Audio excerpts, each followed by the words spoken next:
Hello, welcome to Early Crow, episode 19. T. Papley, I'm saying the best small forward in the AFL. Royce, P. Rat, some say the sneakiest slow arm left medium pace in the Greater Western Districts cricket, and myself just doing my best. We're back. We're going to have a fat show, so you might want to sort of scroll down, pick apart the bits you want to listen to, because there's going to be a stack here. We've got NRL and AFL Supercoach selections tonight. We're going to debate the spines of both sides. A little bit more depth probably in the AFL chat later on, because some of us have a clue about the sport. Definitely with the NRL, we're just sort of dipping our toe in. There's going to be a lot of eye-based selections, and we'll look to fatten up our sort of cash cows. Try and get some good cows and some good paddocks perhaps out wide later by asking people out wide who have much more of an idea. But we just want to get ourselves off to a good start in Supercoach, and we'll look to tap onto that and build throughout the season. I thought, Tommy, we'd start after catching up on your week with horse racing. It was probably better than it was the week before. We've got the Blue Diamond coming up, but we had fat racing on the weekend at both Rosehill and at Flemington. But before we get to that, how's your week been? What's happened? What's news? Yeah, well, last week, what did we get up to? I went down to Melbourne, actually, to... did I play golf last week? Oh, yeah, I did play golf last week. Well, actually, speaking of the golf, you were 20 points through 9. I didn't sort of get a final score from him, Pratty. Often that means the wheels fell off. No, you actually distracted me. I was flying, and you put my mind onto something else, because he texted me about some form of shit, and then I was thinking about that. I was 34 through 15, 3 holes to play, and wiped the next 2 holes after you messaged me. Fuck. So, I actually have a rule now since knowing you that I never ever text you my live Stalford score. I'll text you, but I'll never tell you, hey, I'm on 20 through 18 or something. No, never. But so I had a mare there, but I ended up with 37, which was alright. And then the day before I had 36. So I'm in form this week. That was last week. I played Friday. But yeah, last week went down to Melbourne, did all that Channel 7 carry-on stuff before the game, what comes up, all that stuff. Bit of carry-on there. But other than that, not much. Just get the hair the sort of normal length, didn't get too carried away. It's a bit fluffy on top, isn't it? Who'd you take down with you? Oh, Chatty Warner, Errol, Grundy, Adams, Heaney. Just those boys. Heaney would have had a fresh little fade put in there. Yeah, no, he's not too bad on that. He loves his blonde locks, mate. Which of the boys would have spent the most time sort of getting themselves right for that? Lizard for sure. Yeah, Lizard had his frill neck lizard mullet and did a bit of makeup on, so it was nice. Do you reckon he dries it off, or he just lets it sort of wet dry, or is there a hair dryer? I actually honestly reckon, I was obviously taking the piss there with Lizard, but we left at 6 o'clock in the morning from the Como, and he would have woke up at 5:53, had a minute shower, brushed his teeth and got in the bus, I reckon. I was with Lizard most of the day doing some stuff with him with the camera stuff. It's always good fun next to him, so it's good. Is it good fun, or is it just awkward as fuck? Or some of it's pretty awkward. You're over and done with by now, but you've got to do some awkward as fuck shit. Yeah, it's weird, but it's all part of it, and you move on. Yeah, fair enough.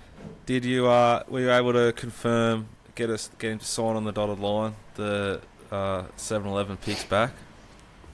Well, I think still in negotiation. Still in negotiation, but he's keen. He'll be in the group for sure, I think.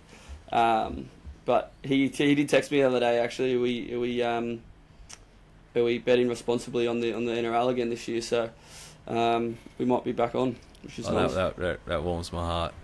I suppose what Tom's talking about there is we intend to put together another tipping comp amongst a group of us, I guess, at the Early Crow, similar to what we've done with the NFL champion Just, and we've done with the golf. And I'd just like to thank God and everyone else who's ever been invented to deliver luck for Hideki. He's 62 on a Sunday. I think he had 22 putts for the whole day. Some of those irons in. I was taking the piss early, like at 7 a.m. or whatever. I like checked it, and he was getting a little bit hot, but he was still like 5 back, and I was like, Hideki's warming up. Yeah, Unbelievable Sunday. And the fact that PharJack's changed his tip is just that's just why you don't change. If you put it in, you just leave it. Yeah, we're getting on later on, and that's the main thing I want to ask you about. Like, he's got so much actual interesting stuff, but what fascinates me the most is how has he handled that and what will he do now? It's going to be fascinating how the boys react too, because Pratty's top 10 stuff surely now. I tried to tell him. I did it politely, I did it aggressively, I tried to tell you, mate. This is the part that I was looking forward to the least, so let's get this out of the way now. Well, if you hadn't hit that winner, I would then still be in the lead and I'd continue on my merry way, but things have got to change, don't they? Yeah, but how many weeks we've got to go in our first tournament? I think there's at least... 4? Yeah, so... Yeah. What are you going to do now? You're going to try and top 10 your way to like second? Or are you going to start to I'm going play to have to like a completely man? change what I'm doing, yeah. I have to go for winners. I was hoping that I could just turtle my way through, but I can't. I've got to change my ways, so... It's a little bit of Bloods culture too, dripping into the old chat, like a bit of like sort of flood little zone sort of behaviour they're talking. There's already been a few whispers about what we're planning to do, so the boys have been thinking about how we're going to beat Dicko, but we'll see how we go. Just tell me what I need to do, Paps, and who I need to pick. If we need to cover the board to beat Dicko, I'm all in. Hey, if I can somehow be responsible for like bonding the boys even more before a big season, then I'm happy to play my role. Just bless so that Hideki, like a $67 winner, it's hard to sort of... What are you going to do? You're going to go like four scrolls down of the sports bet app and then just pick one each from there on down. Like 100%, we're going to have to. Well, if you go Scheffler and he wins at $12, I'm still going to be...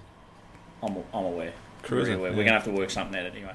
Have to beat you. We can't let you trot to the finish line. But very well done, and also sent it to a number of us at 120s on Betfair. So I do have to say credit where credit's due. That was the most anxiety I've had this whole month. Perhaps I was talking to Pratty, and I often send in the bets to the guys who buy my betting advice, in our Discord. Yeah.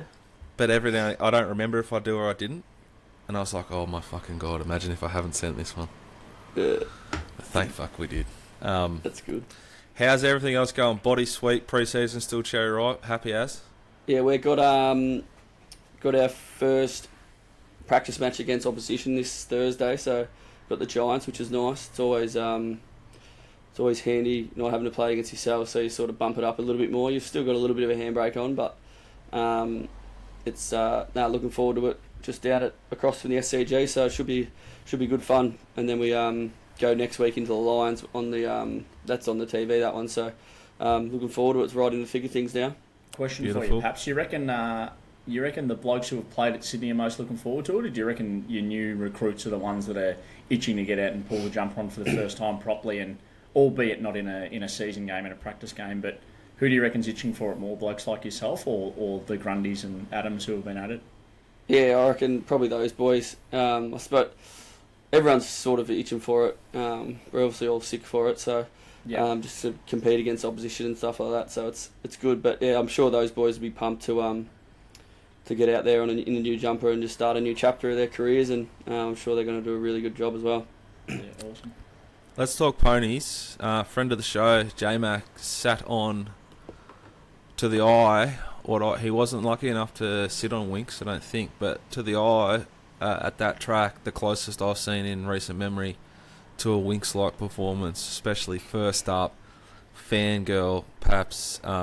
She has obliterated the punting form data, the benchmark data, however you want to consume your measurements for performance, ratings, benchmarks, whatever you like. It's a very, very fat number first up from a super, super horse. Very, very. And still in third gear, was it? That's what we blitzed it's blown up the numbers, but then it's still not even come off the bridle. It was just a nice little click up. So it's in for a massive prep. A benchmark number of 13 is very nice, and it's absolutely steamed home. 8 lengths faster, or nearly 9 lengths faster than the all average. So it's good numbers. It's got to be very interesting where it goes, where it comes up against. It's pretty exciting, I reckon. I think it's obviously some horses can come out and go bang first up and then drop back a bit, but it's one like a very nice horse. I think from a betting point of view, she's a risk because this is as good as she's ever gone first up. She had a really short SP. Like, she's going to be so short next time she goes around, and she deserves to be. But her racing pattern makes her vulnerable, and I just think as a punter, you're not going to get a lot of joy out of this horse next start. If she's to head to the All-Star Mile, which maybe Pratty could do a bit of research on right now while I waffle, she would go head-to-head with the other superstar of the Australian turf at the moment in Mr. Brightside. Both horses seem to be getting better with age. Fangirl fits that Waller mould of Chris Waller, elite trainer who seems to improve his mares as they get older. They're really good ones. They met in the Cox Plate last year. I don't know if Fangirl's got an invite to the All-Star Mile yet. Jimmy Starr has. He got knocked off in a benchmark 84 on Saturday at Flemington, whereas this horse won a Group 2 without even being asked to accelerate, just did it on her own. You won't believe it. We'll talk about Supercoach selections later on. I certainly wouldn't have had Jimmy Starr in front of Fangirl, but you do you. Not as yet, Dicko. Not in the field as yet. The wild cards are Mr. Brightside, Pride of Jenny and Jimmy Starr. Then you've got Buffalo River, Desert Lightning and Orchestrial across from New Zealand. Then you've got Abounding and Magic Time. So currently not in the field, but was in it last year. Chad, if my memory serves me correct. What are your thoughts on all the All-Star? Obviously, last year you loved it because Keats got in and it's good for the punters and those sort of things. But what are your thoughts on it? It's a bit of a funny sort of system. Yeah, that's such a silly decision to. The only thing that race had, they're all just horse races. No one really gives a shit if it's worth 2 million or 7. As long as it's worth like 1.5 plus, everyone's aware of it. The race. The Everest is really good because it's the best sprinters, not because of the prize money. It's the best sprinters at that time of year. They picked the time of year where they could attract the best sprinters, and they did it. This will be potentially the best milers, so it's like achieved its job. They should have 3 or 4 spots that are open to voting, because what we did last year for Keats was the greatest value marketing campaign for that race in the sport's ever seen. And it gets people involved. You can have a vote on the race and you're part of the race. Now, to take that away, I like a lot of the fearless change that they're trying to make down here. I think you have to move and you have to be agile. But I hated that move. I think it's a silly thing. And I think the race will suffer for it. Like right now, that race is a dot ball. It's Brightside, Pride of Jenny, and a horse that just got beat fair and square in a benchmark 84. And my apologies, it didn't run last year. Last year's prep, after it ran 3rd in the Apollo, it went Chipping Norton, then George Ryder, then the Doncaster, running into a horse called Animo. Have you heard of it before, Dicko? I haven't heard you talk about that horse before. So. Yeah, I suspect that they'll consider the All-Star Mile for the cash. To give her another look at Moonee Valley, she started $6.50 in last year's Cox Plate, so she started, I think, top of my head, perhaps shorter than Mr. Brightside there in the Cox Plate last year. I think she's a freak. Very good horse. And if she can retain the service as a J-Mark wherever she goes, then she sort of ticks every box. Ask you a question, Dicko, from you and placing your horses as a bloodstock agent. So the All-Star Mile's worth $4 million this year. When last year the races were worth, so the Norton was 600,000, the George Ryder was $1 million, and the Doncaster Mile is $4 million. Would you potentially just stay in your own backyard with a horse not named Animo that's running around up there and try and pick the prize money off that way if you know you're going to run into a horse like Mr. Brightside? Well, you need to research this, but I'm confident. But please check. Yep. You run All-Star Mile, you back up into the Doncaster. Yeah, so Brightside did that last year. Yeah, that's what If I owned either of them, that's my whole preps around peaking and backing up. Yep, fair enough. There's another couple of really good horses at Randwick as well. Obviously the Shangri-La Express did it on speed. I thought to the eye it was might have been a tough on speed run, but it says it's 4 lengths slower to the all average benchmark, and it led pretty easily. So Switzerland's obviously beat that pretty comfortably. I don't think that can measure up too much better in the slipper. I think obviously the main ones are Storm Boy in Switzerland now, and Get a Fix. So got him gone. But would you say though on Saturday the inside was a slight chink? Like there was one winner lane 1, that was Winchat that killed him. There's a small field. Yeah, that's an up and coming horse. I think it's come back really good. But just with the 2-year-olds, Switzerland was half slow. I couldn't figure out why, but it looked like Tommy Berry sort of decided to take a sit, and which allowed J-Mac to get the perfect run outside the other favourite, and then Tommy had to come around him again. I thought it was a very weird ride, but you know they do what they do. And I just think in a slipper, Gay's horse drawn any barrier, you know where you're gonna get to, and it's not really a worry. Where if Switzerland's drawn 1 or 2 or drawn 8+, it's a little bit of a chink for that horse. Obviously, then you got to deal with how the tracks race up there, which is something we should talk about. Prize money, their tracks are a disgrace in Sydney, bias-wise, and they need money, but they keep pumping them into races and they want to sell Rose Hill. So I think Gay's horse has that little bit of it's going to have a lovely SP profile, and it's got that tactical speed, which is, you know, something to be respected in those big field 2-year-old sprints. We talked about it on Monday, perhaps, the Dundee Colt for Waller that snuck up the inside. That is a horse, Tommy, to stick literally in your black book. It's a proper, filthy, legitimate, as royal as they get blue blood. I think it's out of Stay With Me, correct, who's a daughter of Miss Finland. It's just, That is race 1, number 3 on Randwick. Duvana, a Dundee Colt out of Stay With Me. I thought it's worked through the line, and Scurry came on the review with me, and he's very excited about this horse. You'd imagine the further the better for it. Potentially, actually, this could be a bit of Duvana Get a Fix sort of toe-to-toe. He's certainly a horse that profiles like he wants 14 to 16, maybe 2,000, which is sort of what you're saying about your bloke. I think Scurry's actually a bit of there's obviously been a bit of form around Get a Fix, which is what you like to see in the 2-year-olds, because it's had one run and then a couple of form franked, which is nice. So we'll see how we go. Buenos noches. You liked it a fair bit on Saturday, Tommy. I'm thinking probably about 700. You weren't loving it.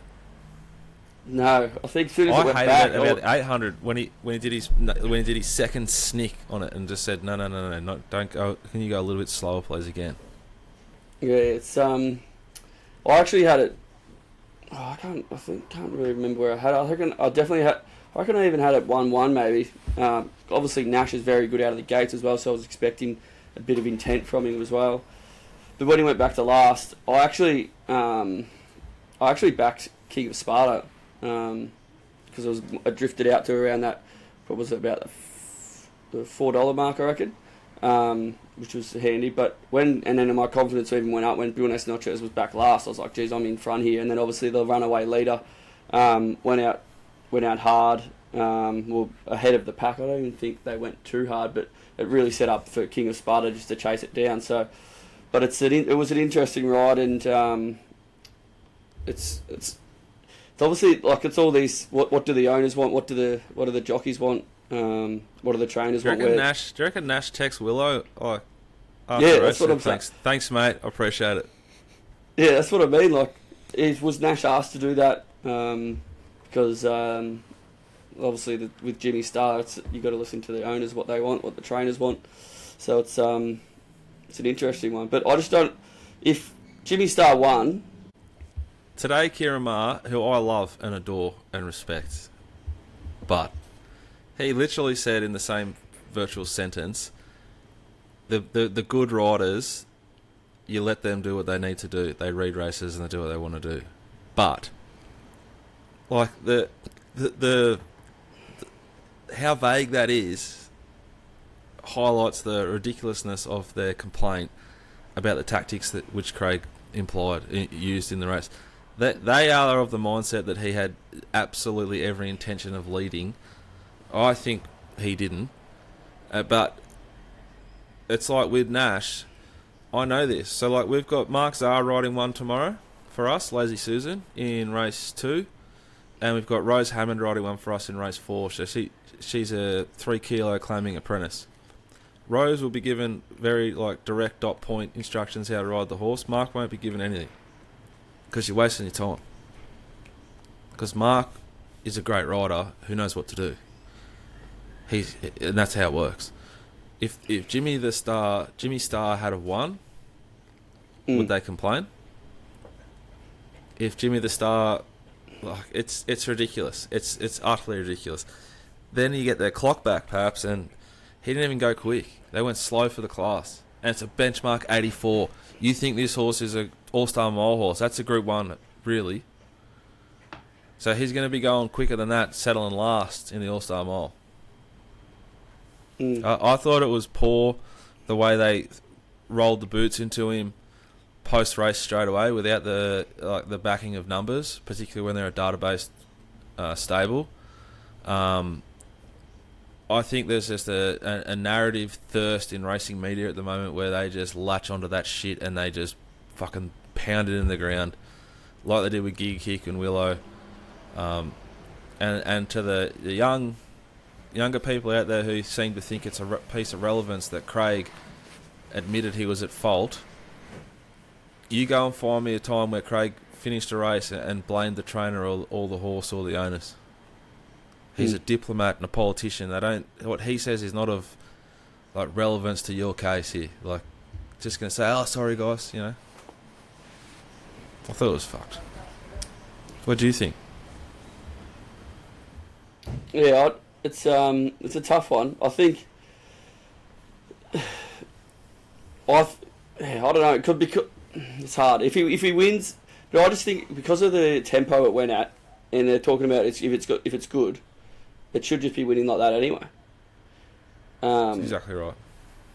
So I just think that the hype around the horse might be a bit too high, and it's not as good as they're all thinking. Otherwise, it's just could only. So are you sort of saying if you watch the stewards and his elbows are like revving that horse, go, go, go, and then it does that, then they're entitled to their view. But because he just sort of gave it 2 to jump out of the gates, which they told him to, they admitted that, and then he just rolled to the front. Yeah, it wasn't like he was scrubbing the ears off it. He only gave it a quick couple early, and then he sort of just let it roll rather than I've seen. But anyway, it's I don't know. If he sticks it back to last and gets held up, they blame him as well. So and say he's $1.20 pop taking forward, but you can't win. It's all done a bonus, not just. Days, but he could have done a bonus on it and just sneaked it to the back and said, no, wait your turn. I need you to reel off 3 consecutive sub 11 sectionals, please. Be interested to Blue hear Diamond. both. Yeah, that's what I was about to say. I'd be very interested to hear what you think after the barrier draw. So I'll go in odds order, courtesy of the blue team. We've got Coleman at 460, drawn 7. PR. Bodyguard draw at $5, drawn 6. Wow. High Octane drawn 10 at $6. Ooh. Lady of Camelot drawn 4 at $6.50. Oh, PR. You ready for this PR? Anisa, and apologies for my pronunciation, drawn 5 at $10. It's drifted $1 since drawing 5. I think I know where we might be headed after this. All in. Then you've got Stay Focused, drawn 15 at $19. Kuriyanagi. Drawn what? Sorry, 15. Stay Focused, drawn 15, $19.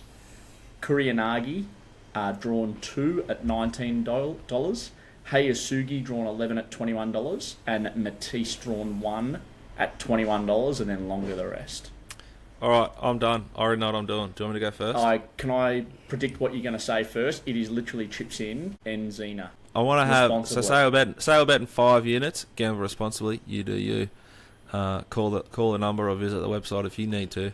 I'm going to have 3 to 3.5 units on Anisa and 2 to 1.5 units on the horse drawn barrier 2 at $19. Which I can't remember. Yeah, that's my 2 plays. Jesus Christ! And if you hit, you'll have your top off like you were in the pre-production meeting, huh? Very hot in here.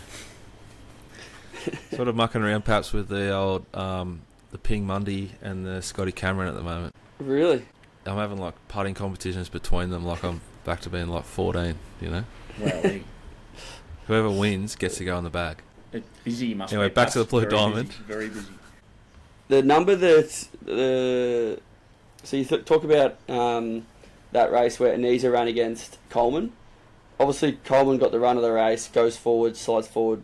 Anisa goes back to last in a small field. If you swap those runs around, Anisa runs the same as Coleman, in my opinion, and vice versa. So that's where I think that sometimes the rating numbers can be a bit out. Misleading. If Anisa goes when it's leading, so it goes back to last. It's unsuited. Obviously, then it gets beaten by 2 lengths. Coleman has 2 kilos on it. So then it's obviously gets another I don't know, 1 or 2 when these guys talk about the 90s and 100 runs and things like that. So it's a very interesting way to look at it, and I think at the value, and he's a good bet. Obviously Coleman's going to get PR as well. I think Lady Camelot also is a good play.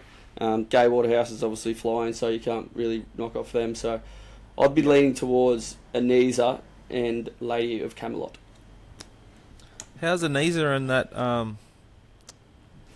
Dundee colt we spoke about? Exact same ownership. Huh. They're going good.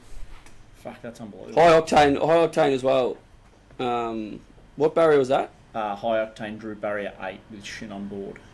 You are looking currently at what price did I say? $6.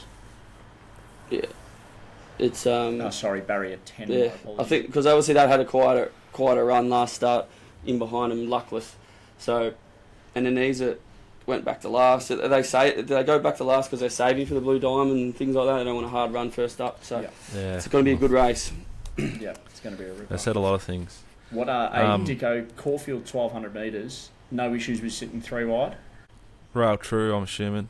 No issue. But it sounds like the right horses are drawn well. They'll jump. There'll be a little bit of a pack behind, like 2, probably something out wide will get sent. Yeah. It sounds to me like most things in the market there, apart from Stay Focused, are going to get every possible map buys. Yeah. I just think what Paps is saying is spot on.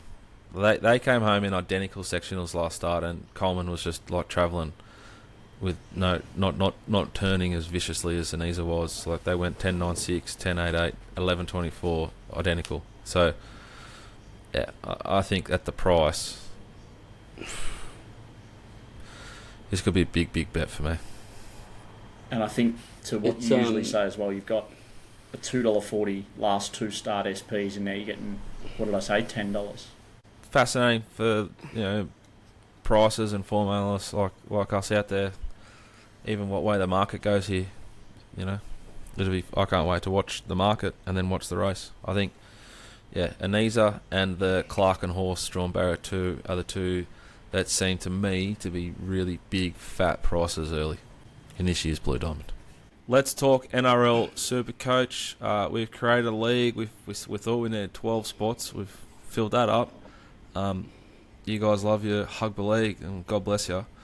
It's a 20-man league. It's probably full by the time we get this potty out, but there's also going to be another league where we just go toe-to-toe all year in just accumulating the most points for bragging rights. And but if you're in the league, you get to go head-to-head with each other and us throughout the season. We're going to quickly run through our starting side at the moment. Now, you know how like when you see the betting ads or they promote anything to do with anything at the moment, chances are you're about to lose for free and confidential advice, blah, blah, blah, blah. Chances are our team might be changed before we start, but this is what we're running with at the moment. Hooker. Now, B. Hands plays for the Parramatta Eels. I don't know who he is, so therefore I know that Tom and Pratty have no idea who he is. But he's been tipped very strongly to me as a bit of a cash cow and a backup hooker to the premium option. Now, there was Damien Cook, Wade Egan, Appy Coruscant, but Appy Coruscant, I think, under a bit of an injury cloud. He's a dynamic little hooker for the West Tigers. We've stuck fat with Melbourne Storm captain now, Harry Grant. He's a very expensive player, but a man we think will do a job for us all year, Tom. Yeah, he's a good man, Harry Grant. I love how he's always one of those blokes who can just bounce off of the ground. What do you call that? Play the balls real fast. I love that. Yeah. He just runs. So I'm happy with that selection. Probably touched on this. First time I've done NRL Supercoach, so I'm keen for it. Fortunately, I can't have any involvement in the AFL one, but I'm keen for the NRL one. It does make each and every game, if you've bet on it or not, very much an event. And now there's going to be a bit of pressure on us. It's going to be even more of an event. We move to the front row. Now, this is where you can sort of play the V. And look, as I said, chances are this won't be our final side, but it is at the moment. Sometimes they say, Pratty, play the V and go with your big Payne Haas's and those sort of operations, the big, thick boys at the premium price points in your front row. We had a fair bit of a debate around our front row. And basically Tom just loves this bloke, Big Nelson. And so therefore it's kind of he's pulled rank, and we've selected Nelson Asola Fasalalomo. Big Nelson plays for the Storm Paps. Why have we got him in our side? He's just a big unit and he's just scary, man. I would hate to run into him. I'll also like the Tamalolu selection as well. Pretty cheap, $439. So I like that selection. Now, there's two just big, girthy units, which we love. Mm. You see that vision of Nelson teeing off and Barley that time? Yeah. He's a scary man. Like him and Hargreaves from Roosters. He's also another scary man. I wouldn't want into. Maria Hargreaves. Yeah. Now, can I ask a question? Why haven't we picked Tino Fasamalamiu at $790K just so that you can try and say his name every week when we need to talk about him, Dicko? Big Tino's actually incredibly young and a throbber, and like it's certainly an angle to have him. And if we have any luck this year, we'll end up with Payne Haas and Tino as our front rowers. Yep. That's where you'll end up. I think we're just sort of banking on them having slower starts. Yep. At the premium price point, and hopefully Nelson and the old boy Tamalolo having big starts off good solid pre-seasons. Now, obviously, I have absolutely no mail that they've had good pre-seasons, but I just hope that the wages they're on and the age they're at, that they've focused and put in big pre-seasons.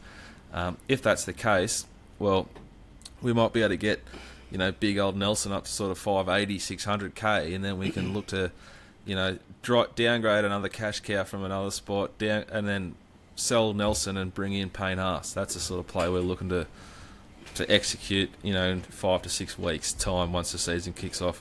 We've also filled up the bench with D. Moale from the South Sydney Rabbitohs and S. Hughes from the Doggies as two cheaper options there in the front row. Yeah, Hughesy. Yeah, Hughesy. Friend of the show. Second rowers. Girthier, but bigger tanks, basically. They get through a bit more work. We're heavy of the Storm again, so we're basically back in Bellamy to sort of just continue to deliver. Eli Katoa at $656,000 is our premium second rower. The thinking behind this, and this is largely from listening to the Pod, which is a great podcast about Supercoach, and I find it hard to follow, so I might have even just interpreted this in my own way, but my gut feel is that Pappy's back, and obviously we've got an affinity to the Paps, so we're excited for him to come back, but that's going to create more ball on the edge for Katoa, so hopefully he can get over and score a few tries. Cam Murray from the South Sydney Rabbitohs is in. He's moderately priced to expensive. And then Sean Lane from Parramatta, who can go very, very big, Pratty. He's cheap, so I thought we'd better throw him in. Our bench is V for Feeder from the Dragons, Ben Travojevic, brother to the Turbo brothers, plays for Manly as well. He's also dual. He can play centre wing. And T. Duncan from South Sydney. That's a absolute pure name-based selection that might need to be looked at later on as the season gets closer. I just thought T. Duncan was a phenomenal name for a footballer, and that's why he's on our side at the moment. Any thoughts on our second row, boys? Looking pretty good, I reckon. Yeah, not on the second row. We've obviously got buys to take into account for NRL as well. So has any thought between you two around players with buys, and are we too heavy with one team and we're going to be cooked when it comes to buy rounds, or are we just... No, because Nelson, Taumalolo, chance of not... Nelson won't play Origin. Taumalolo probably won't. Katoa won't. Cam Murray will. Sean Lane won't. But Origin's a long, long way away in rugby league. Yep. You've got 46 trades. Basically, your job, Pro, is going to be slowing Tom and I down like it is every other day from trading too much too early and sort of limping to the finish line with 4 blokes that can't play because they're injured and we can't trade them.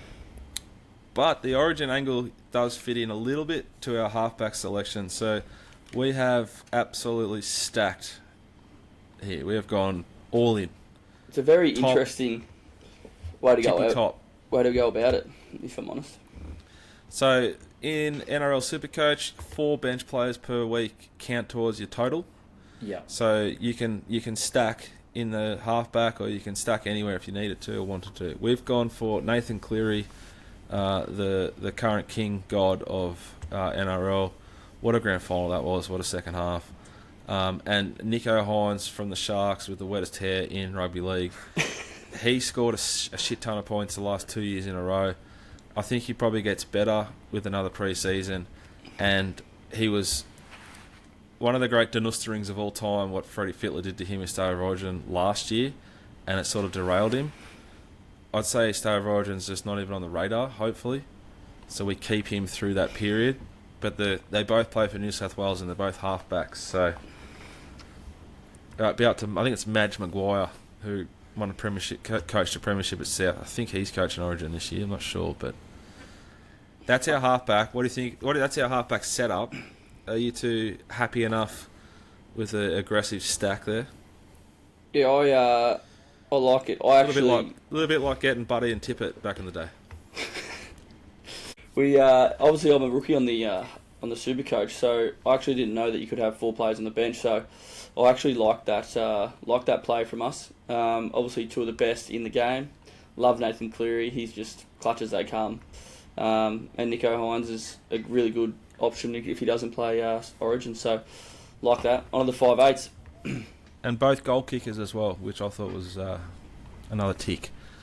5'8. Now it's basically Dylan Brown from the Parramatta Eels or Cam Munster from the Storm are the 2 big options at 5'8". You've got Cody Walker from South, who's getting on. Jerome Luai's got his last year at Penrith. Matt Burton, has he settled into the Dogs yet? Luke Brooks has gone from West to Manly, but he's pretty premiumly priced, I thought. Ezra Mann, 532,000. I think he's the only one on this list outside of Matt Burton who's capable of a bit of a breakout year. He was very, very good in that grand final and is young. So I think if we were to look to budget save a little bit in the 5'8", you'd be looking at Ezra or Matt Burton. But at the moment, we're going with Cam Munster because he's probably our favourite player in rugby league. Thoughts? Yeah, I don't really even care if Munster's going shit. He'll be in my team no matter what. Yeah. Well, that's pretty simple then, isn't it? I think Munster averages a couple of points extra over the last 2 years than Brown. So what happens with Cameron though? As I've sort of had him every year because I love him. He's capable of a very low score and a very big score. Yeah. Which is not surprising. He's not consistent. He's a bit of a yo-yo. Centre wings. This is quite. This is where we saved our cash. So we've got D Hutchinson from the Bulldogs. We've got S Falago from the Storm. Bronson Cherry from the Bulldogs, who has missed 2 or 4 years for doping. He was once at the Sharks. He's back. Jay Cartwright from the Knights. E Strange from the Raiders. K Iro from the Sharkies, and C Stewart from the Raiders. I don't know anything about any of them except for that Bronson Cherry got done for drugs once, and he'll come back and prove a point. on a wing for the Bulldogs. I can assist you a little bit there. Ethan Strange, I was doing a little bit of research. He looks a huge chance to win the 5'8" spot over either Jack Whiten, who went to the Rabbitohs, or Croker, who retired. So I think he scored a hat-trick for New South Wales under-19s last year and was named player of the match as well. So hopefully we can make some good cash out of him.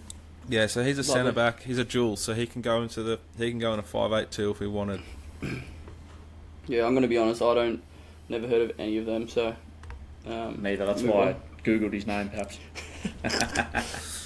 Then at the back, this is where we did get a little bit flary. We've got 289,000 up our sleeve in our cap to play with if we wanted to at this stage.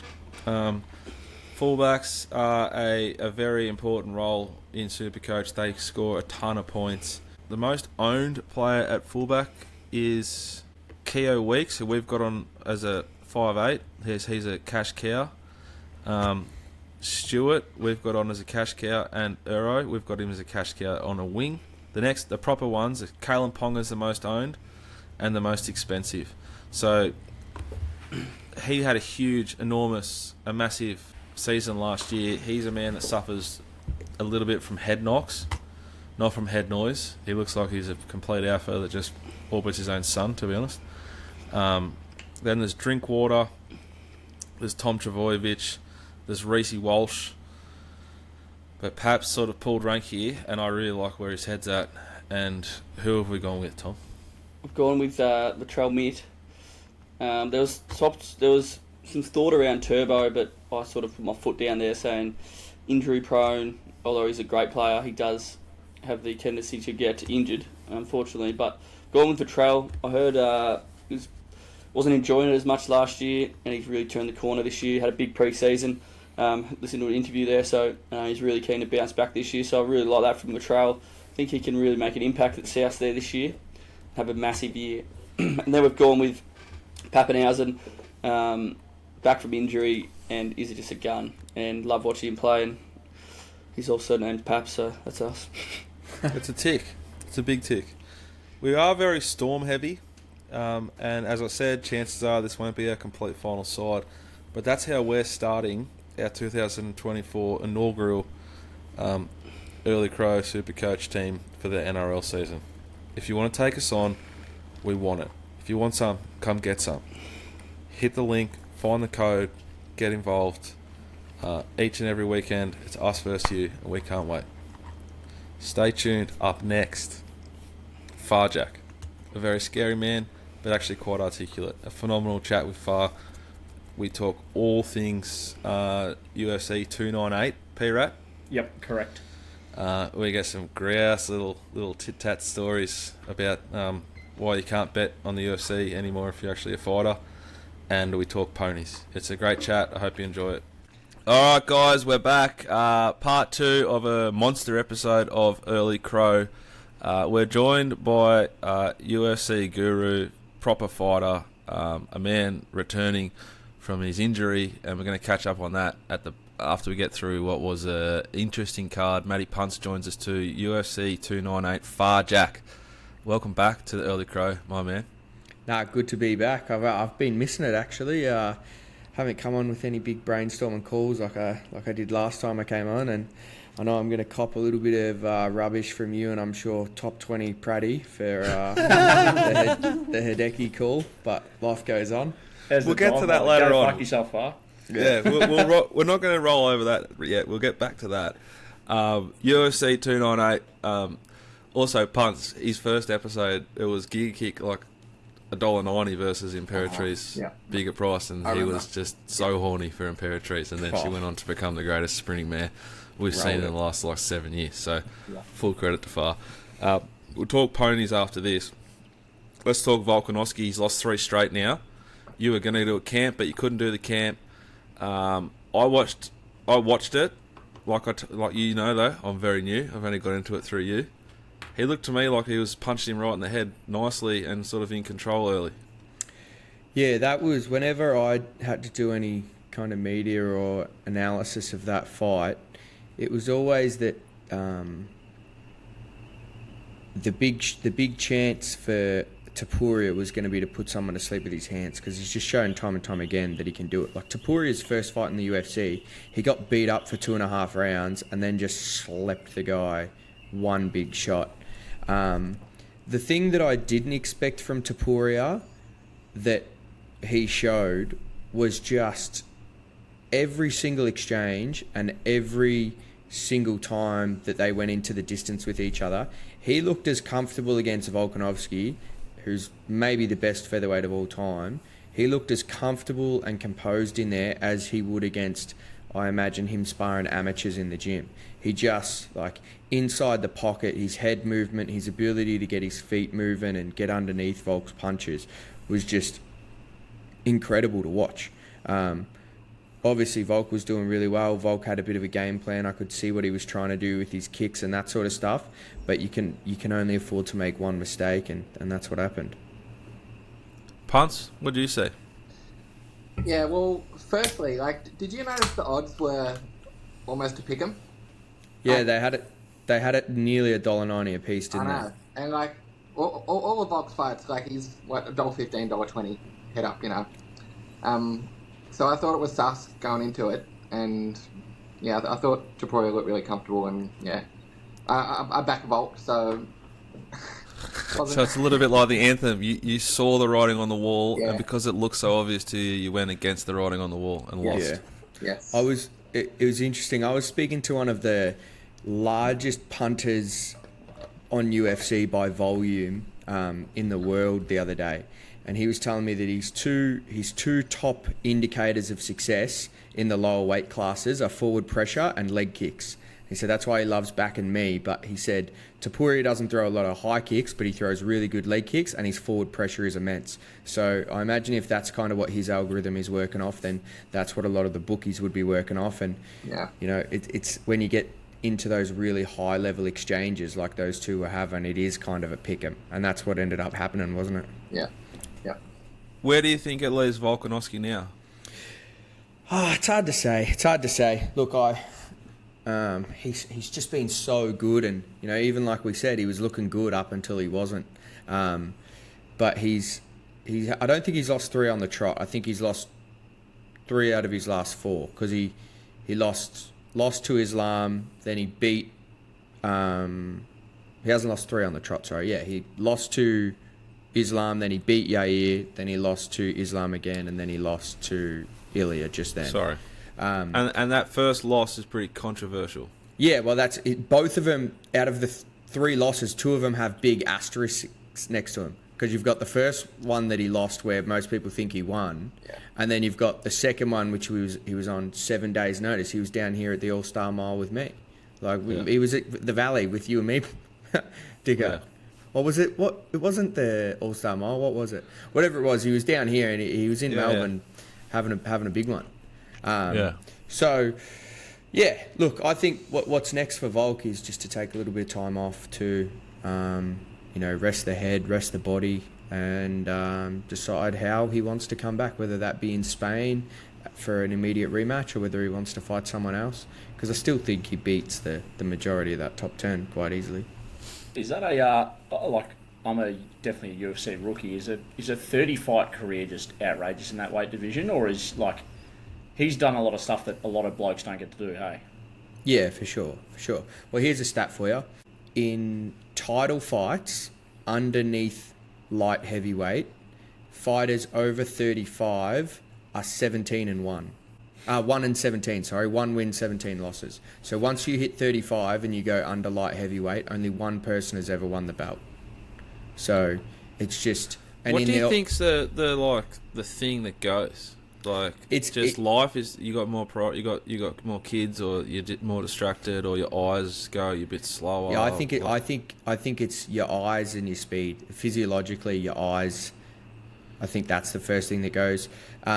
When we're talking about footy players or anything else, so you look at someone who plays footy, the very elite guys, once they get a little bit older, your mistakes that you make don't necessarily cost you games. Like, you know, you miss a kick, you see something the wrong way. Whereas in fighting, one mistake usually means the end of the fight. You know, you can even lose fights where you don't make mistakes. So I think with those guys, as you get older, your vision goes a little bit, you start to see stuff a little bit slower, and these younger guys come up and catch you. Out of his 10 title fights, what's been the one that sticks in your memory the most? I was at Vegas when he fought Yair Rodriguez, and that was when he was coming off the loss to Islam, and similar talk around as it was this time, where it was, is he getting too old? Is he slower? This young kid, this young superstar, and he just absolutely destroyed him. He made Yair, and then we went out to the club, and it was like me, Shaquille O'Neal, Volk, Stylebender, Jamal Murray, and we're all just in this booth, and then like a heap of the other New Zealand boys like Blood Diamond and Carlos Ulberg, and we were all just having the biggest night, but all in good fun. And it was just cool to sit there, and Volk had the belt wrapped around his waist, and it's funny to sit there with someone who's so massive, and he's just like the exact same guy that I met years and years ago when I was probably 19, 20, and he wasn't even in the UFC yet. He's just a great guy, but that one probably stands out the most because I kind of got to go and experience the aftermath with him a little bit. That's awesome. That is so sick. Yeah, that's great. Rob Whittaker. Yeah, Bobby looked good, I thought. Paulo looked better than I thought he would look, though. He's just a machine. Paulo Costa is the best case in the history of the UFC of don't try and be something that you're not. Don't try and be a hero. Just be yourself. Because he spent his whole career up until Stylebender beat him trying to be like this tough guy. I'm a superstar. I'm a world beater. And everyone just thought he was a loser. And then as soon as Stylebender smashed him, he's changed his tack completely and just gone, I'm just going to be a bit of a larrikin, a bit of a funny guy. I'm going to make memes. I'm going to be funny on Twitter. And now he's very, very popular. Like, it's the biggest 180. It's the biggest 180 someone's ever made in terms of popularity coming off a loss. And speaking of the other end of that, what about Ian Gary? Did you hear the crowd reception for him? I've never seen a man more praised to detested by the MMA community in a short period of time. It's just gone from like superstar on the way up into booed relentlessly. And the MMA crowd's like that. They're just like, I'm not staying attached to, being a crowd favourite or anything, because one day they could just go, you know what? You're not for us anymore. We don't like you. See you later. There's just one meme can ruin your whole image. It's crazy. Yeah. It's crazy how it fluctuates like that. There's got to be no sport in the world where it's that one end to the other that quickly. No, well, did you see John Anik talking about it? No, I haven't. No. So John Anik, after he wasn't actually officially commentating with the UFC. He does like a little sideshow on events that he's not running, like a live on a streaming platform or something. And at the end of one of the shows, he basically just said, I don't know if I want to work in MMA anymore because the fan base are the most toxic, negative, like worst crowd you could possibly have in the sport. And then he ended up coming out later and writing a big apology about how he was just emotional and all this stuff. And all the comments are going, why are you apologising? It's 100% true. Like, all the fighters are backing him like, yeah, they're scumbags. And it's like, it's bad, but, oh, well, what do you expect? I remember when I was a kid, we had in Melton the Max Hotel. And obviously when you're younger, you can't afford to buy these pay-per-views. So we used to sneak me into the Max Hotel in through the pokies room. I'd go in and watch these fights. And if the indication of the fan base I was going to get was the Max Hotel back in those days, I should have been aware of it back then, I tell you that much. Oh, shit. Yeah. There's a lot of like self-interest. They just attach themselves to one or the other, and they don't take a loss well either.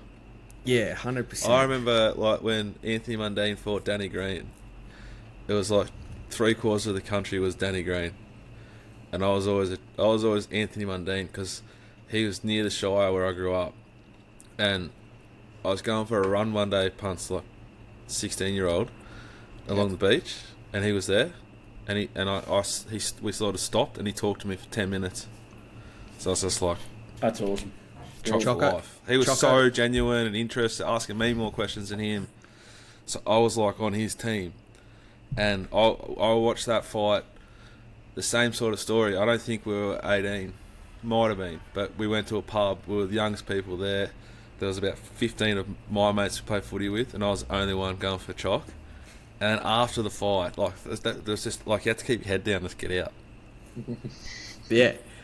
Chalk, every single story I've ever heard of somebody who's actually met him and spoke to him in real life is like, Chalk's a great bloke.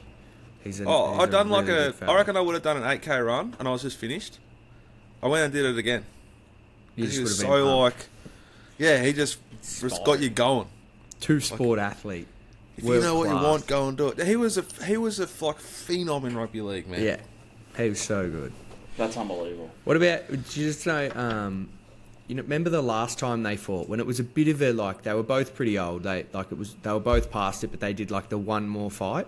Mm. Yeah. And did you know the odds on the fair at the end of the last round before they read the decision? That's right. I remember that. Mundine was $1.01 or $1.02 or something to win the fight, and then they've read it out as a decision for Green. Like, I was so shocked. It was unbelievable that he didn't win that fight. Yeah. Remember how Danny Green used to like just rock up like a billboard too? He'd have all the paint on his back for like, fucking tradie underwear and whatever. Mate, let me tell you, if I could walk out painted up, I would be shining bright like the lights in Las Vegas. Hey, hang on, mate. If you get another fight, you're a veteran of the early crow. I'd expect the mural of Dicko and Paps on your back, mate. That's what we want to see. Mate, wherever the cash comes from, I don't care. You can advertise whatever you want, Pratty. Love it. Whittaker though, what's next for him? Do you reckon? That's a solid. It's such an interesting division at the moment. Like, all of the divisions are so interesting at the moment. There's just been this huge changing of the guard in terms of the old, and Volk probably caps that off with like the last of that old guard losing his belt, and whether he gets it back or not is another story. But now we've got Drickus. I don't see a world in which they don't immediately do Drickus versus Adesanya. Considering they have all that previous build-up, all that hype to go off, I don't see a way in which it's not Adesanya versus Drickus.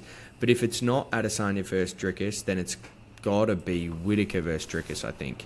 Hamzat Chimaev is kind of floating around a little bit at the moment, but I think he's having some health troubles. He kind of released a big video of photos of him, and he looked really, really unwell.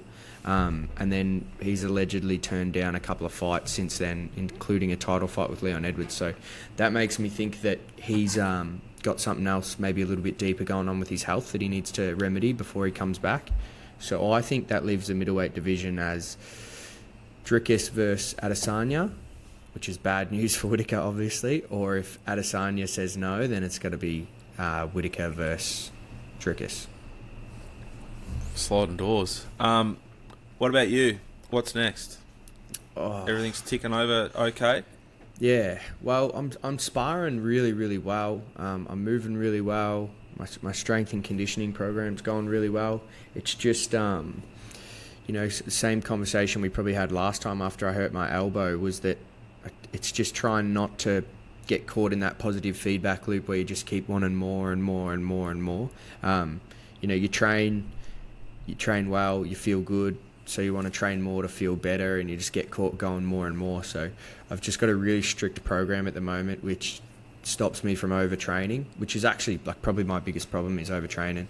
So I'm in the gym for about 3 hours a day at the moment, and then just Saturday morning.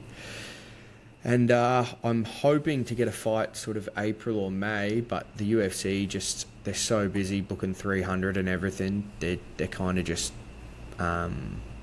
keeping me under wraps. I imagine there's a lot of guys in my position. Even last time I was trying to get the fight over in the US, we were hassling before they ever got back to us and said, yeah, we'll go here.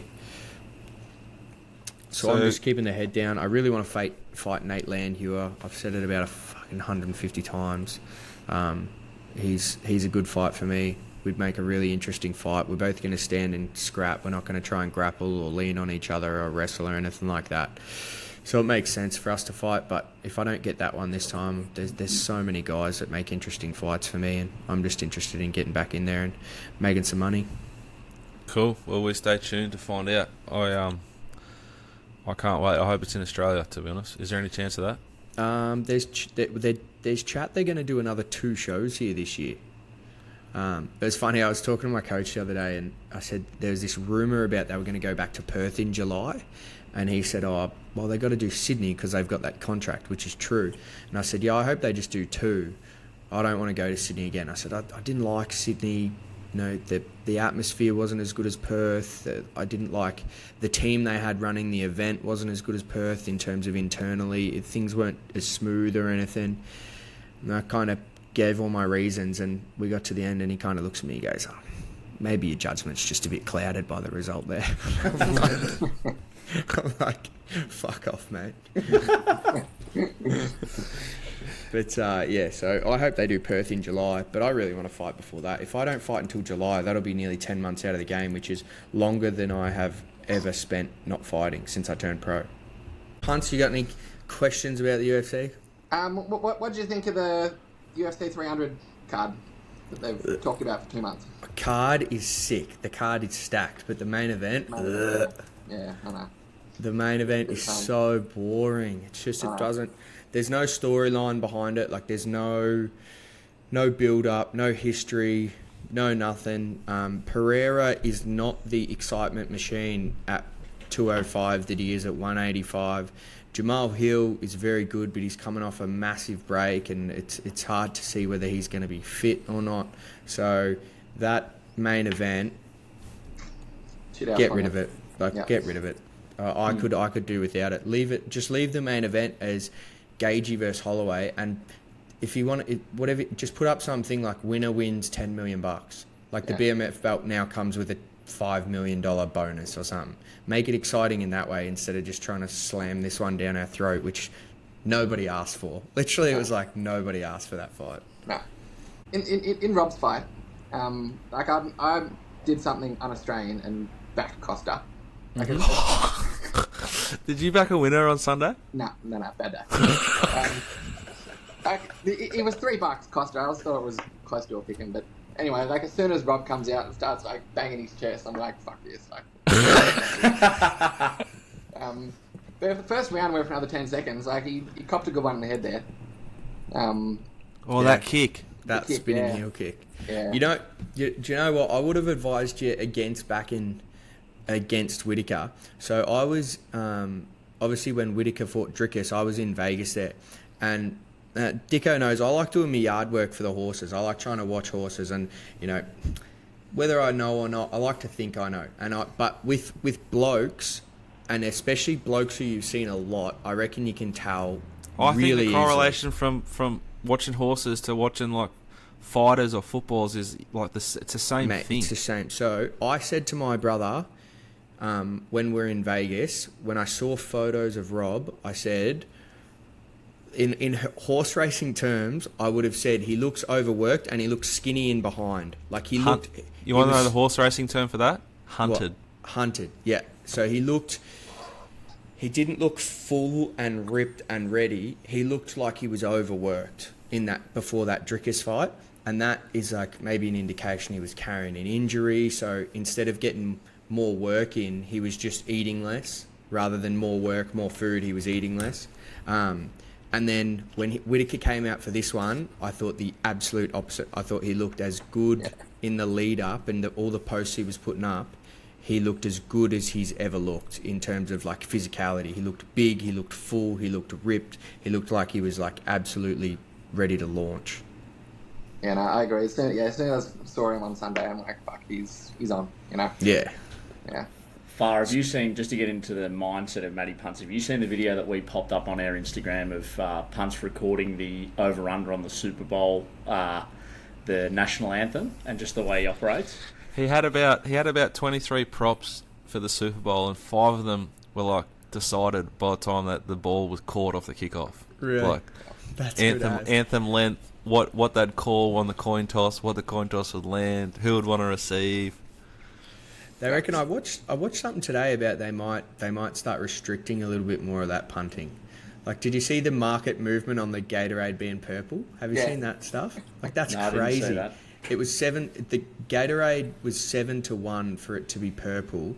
So it was there was 3 favourites, and then purple was like the overs. And then in the 36 hours before the game, purple just got steamrolled into a hot favourite on the markets, Mate, and then it was purple. I saw a thing on Twitter today that the streaker at the Super Bowl He had backed himself. Yeah. he had 50k on it to win 350,000. Yep. And got a 25,000k fine or something. Or a $50,000 fine, something 300k. Yeah, stack. That's something you would do. Well, did you see? You know why we're not allowed to bet in the UFC? You know where that story came from? No. So up until about 18 months ago, we were all allowed to bet in the UFC.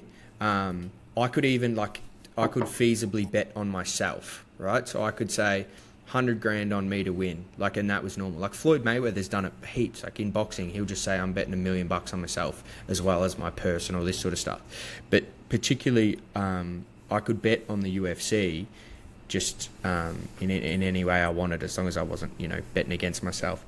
And then there was this coach named James Krause, and he had a Discord channel similar to how you've got set up, where he was given picks. He was sending out picks, and he was doing really well, like a really positive unit better for the UFC. And then he had a guy fighting who he was his coach. So this guy was literally in his camp, and the guy was like a $1.20 favourite going into this fight. And then all of a sudden, in a space of about 48 hours, the market moved completely and all the money came for his opponent, and it was like a crazy shift in the betting odds, and he ended up a long-priced underdog. And then he's gone in and he got smashed and he got lost. And then it came out that he'd had an injury, and his coach, James, knew about the injury, so tipped against him to his Discord channel. So he's gone into his Discord channel and basically gone, boys, my guy not looking good, he's injured, back the other bloke. So they've steamrolled him in, and then it's happened exactly like that. The bloke's obviously not looked good, he's been injured and he's lost the fight, and then he ruined it for everyone because he's a scumbag. Now I'm not allowed to bet on the UFC at all. It's like He should come and work in racing. Yeah, what a scumbag move though. Oh, that's unbelievable. Just double, triple dipping. Yeah. There's another one. You know Uriah Faber? No? Yeah, no. Uriah Faber was like an OG of the sport, and he fought Jose Aldo, who is, maybe the greatest featherweight of all time. He fought. Is that the one that Conor knocked out at the very start? Yeah. So he fought Jose. Uriah Faber fought Jose at his peak, and one time he had this Thai trainer named Master Tong, and Master Tong was a big gambler, and he caught Master Tong going through the basement with a big bag of cash at Vegas one time before he fought Jose Aldo, and then he found out later that Master Tong had gone and laid off on Jose Aldo to beat him, because he just thought nah, this guy's gonna cream you, mate. So he's like, oh well, what are you gonna do? There's not much I can do about it. But he found out Master Tong had laid a bet on Jose Aldo to beat him up. And who won? Mate, Jose smashed him. Like, it was one of the biggest demolishings ever. So Mr. Tong knew. Yeah, Mr. Tong knew. That's fucking so Master Tong's all over it. Yeah. This has been fascinating. You got any more stories? Oh, yeah, I've probably got a few. I'm just trying to think. Maybe save them for the next. I want you on next week. Yeah. I love this. Yeah. We've got to watch the next UFC punts. Yeah, I watch them all. I'll get it here. Yeah, you always fucking say that. Just come down the shed. Righto, it's fucking an hour's drive away from the city. I got 2.5 kids. Yeah, righto. See, babe, I'm off to watch fucking UFC, yeah. The next card's fucking sick, 299, I think. Oh, that's 300. Like, Yeah, I know. it's gonna be sick. Which that are the card. fights on that are the best ones?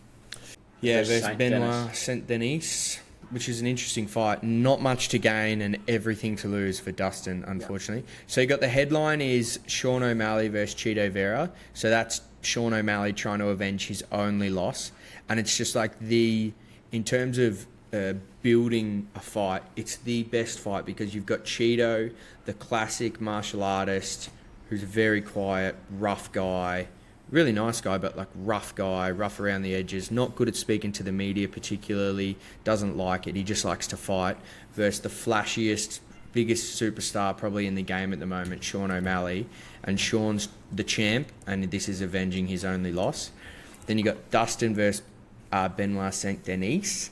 Then you've got Kevin Holland versus Michael Page. That is a fascinating fight. Like, absolutely fascinating. Michael Page is one of these guys who's been over in Bellator, and he's been ripping guys Where's up Bellator? Bellator is like the biggest competitor to the UFC. But it's a competitor. It's a competitor to the UFC in the same way as the Ballarat Football League is a competitor to the AFL. It's that much size difference between them. Yeah, which is, I don't like it. I wish we had more higher quality, top tier promotion so that we could, move this monopoly a little bit and create a bit more value for the fighters. So that's an interesting fight. And then you've got Gilbert Burns versus the Aussie Jack Della Maddalena. Jack's a superstar. If he wins this fight, he'll get a title. So he'll get a title fight. So we'll have pretty much one champ leaves, and then before he even gets a chance to get his rematch, another one will get a chance to fight for it. So that's huge. Wow. Then, when's that? This is on 10th of March. 10th of March, yep. Like Dicko doing some quick maths in his head if he can get the Sunday off, or if it's going to be too close to the half a kid he's talking about. Oh, it's just easier if, Uncle Punts is in the shed watching the UFC. I'm just going to go and watch the fight. Let me know when it's back on, Not as importantly, but pretty important. Where's the golf game at? How's it going?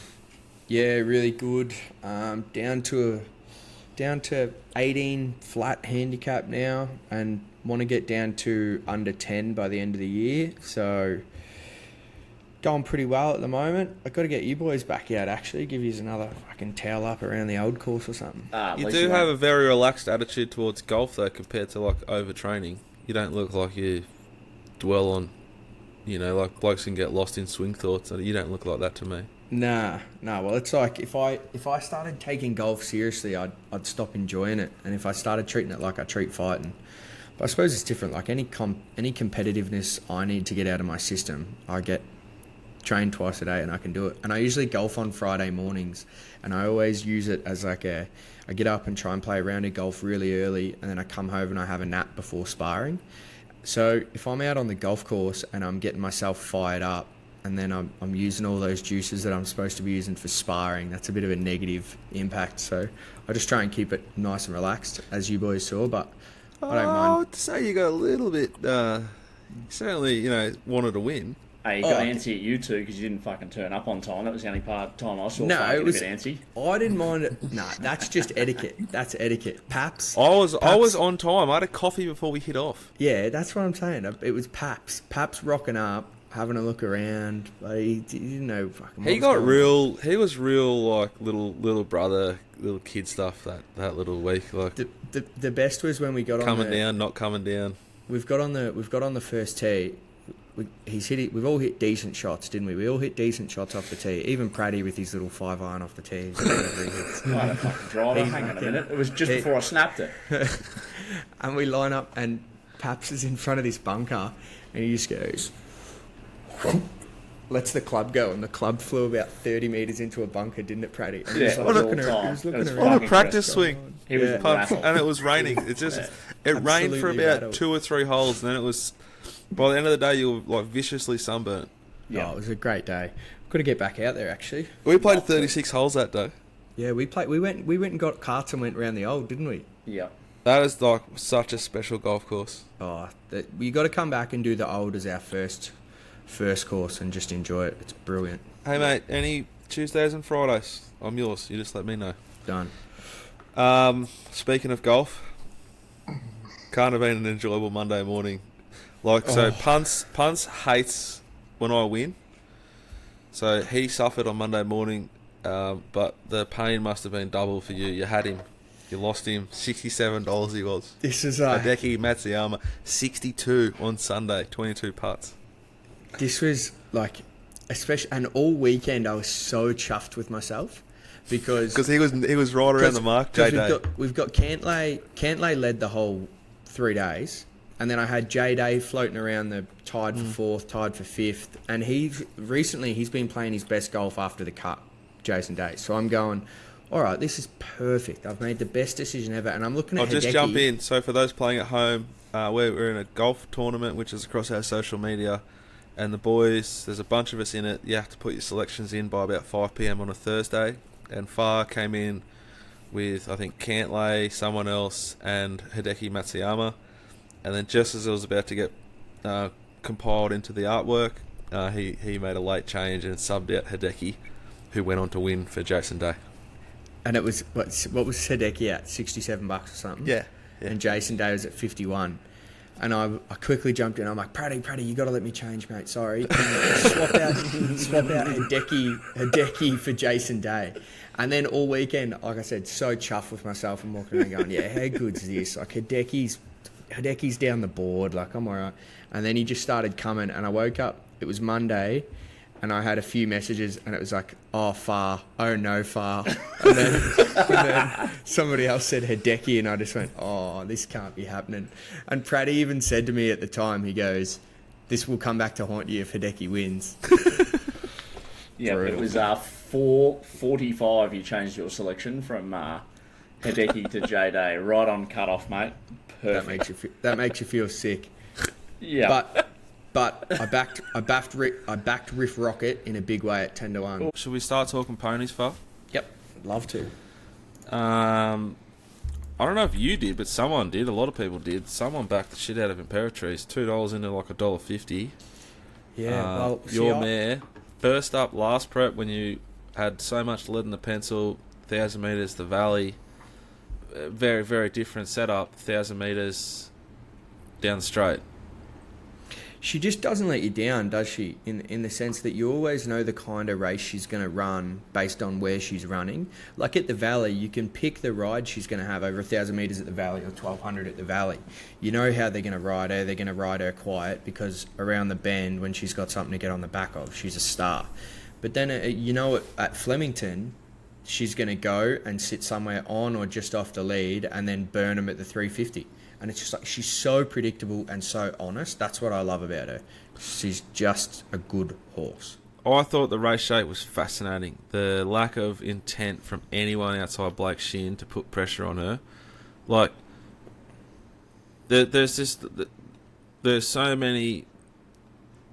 There's 98% of the simulations of that race that not one of those horses is going to run past her off that shape. Like, she's got a deadly turn of foot.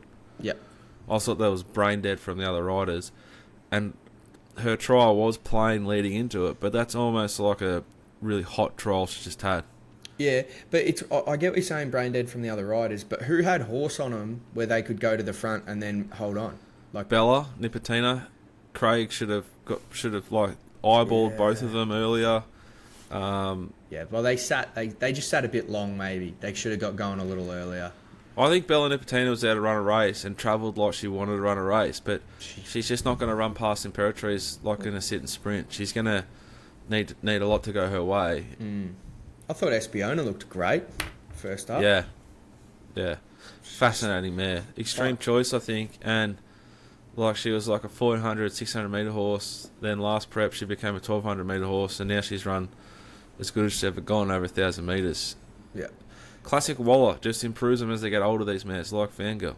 Yeah, 100%. Fangirl, that was impressive. I was in the owner's room. I was just going towards the mounting yard, and I kind of snuck in just to watch that race in the winner's room. And it was, what's her name, the lady who owns her, and she owned Winx and that as well. Debbie Capitas. Yeah, so she was in there watching it, and so was Ben Hayes, and Ben Hayes was like, oh, this is Broadside's competition.